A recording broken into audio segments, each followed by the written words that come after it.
Welcome back. So we started configuring our VS Code editor in the very beginning of the course.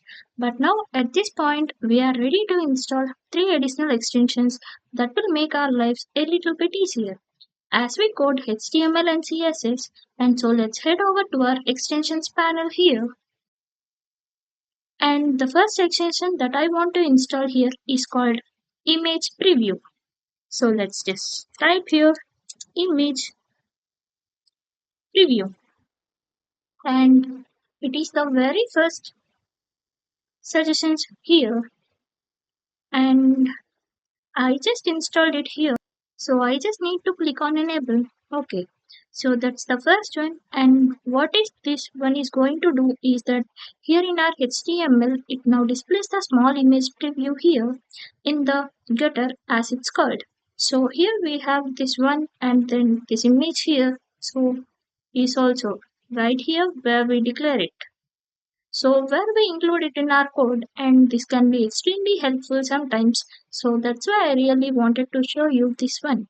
The next one that I want to show you is called color highlighter or highlight. So let's just type here color highlighter.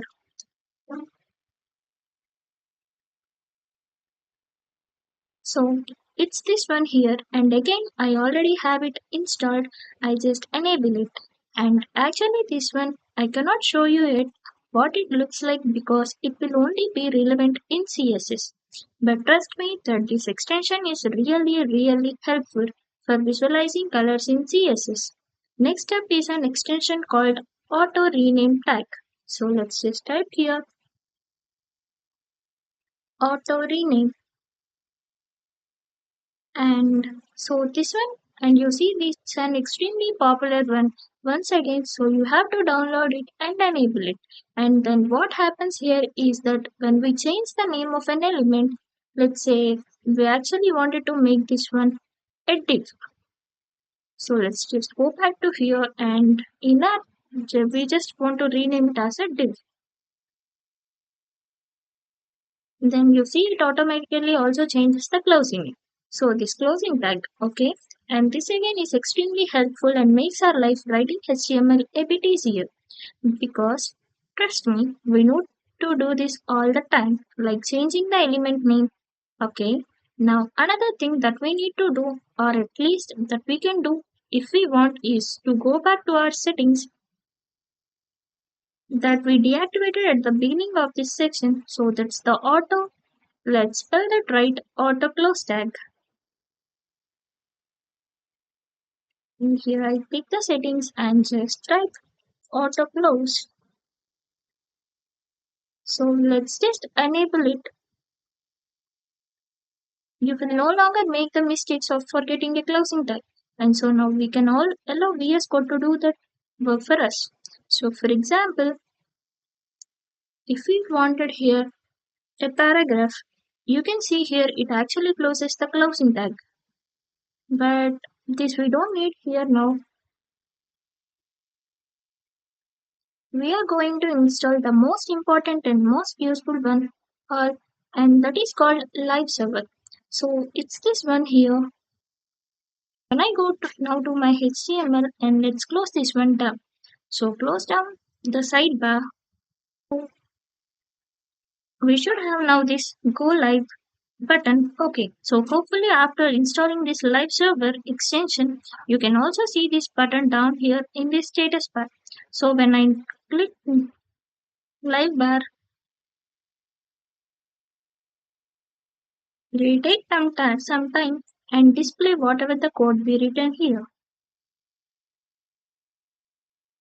Then on the starting, we get this message the server is started at this port number here. Let's close that and you see it open in a new tab which contains our page, right? So basically it looks exactly the same, but there is one very big difference. So let's see. Let's say we want to change this here and I'm going to call it shown as code.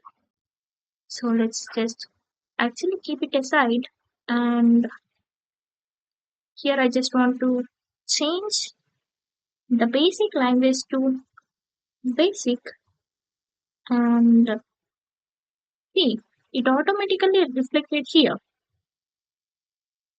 So let's just put it back here. So all the changes that we did here will basically get injected into this page. And now we can see the reflection of our changes immediately. So I put it back now, hit again. Now if we wanted to stop this connection once we are done developing, all we have to do is to click down here and it is just automatically stopped it. As you can see here, the pop-up server is now offline. This port number is exactly what we have here. Okay, so just for the sake of curiosity, this one here means that it's a local host server. So basically, it's like you have now a web server on your own computer running. And then we have actually this code running at this port number. And so this port is basically like a sub address of your web server. So of the local. But this doesn't really matter. What matters is that this now works and it is really helpful for our development workflow. Now, if for some reason you could not make this work on your computer, then of course don't worry. So you can still do it the old way. So basically the way we have been doing it all along up until this point. So you can just open up the file from your file system like we did and then keep refreshing it manually, right?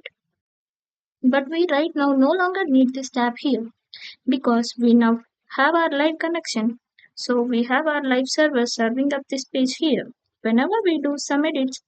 Alright, and with that we are now ready to tackle our final and last two coding challenges in the HTML fundamental section.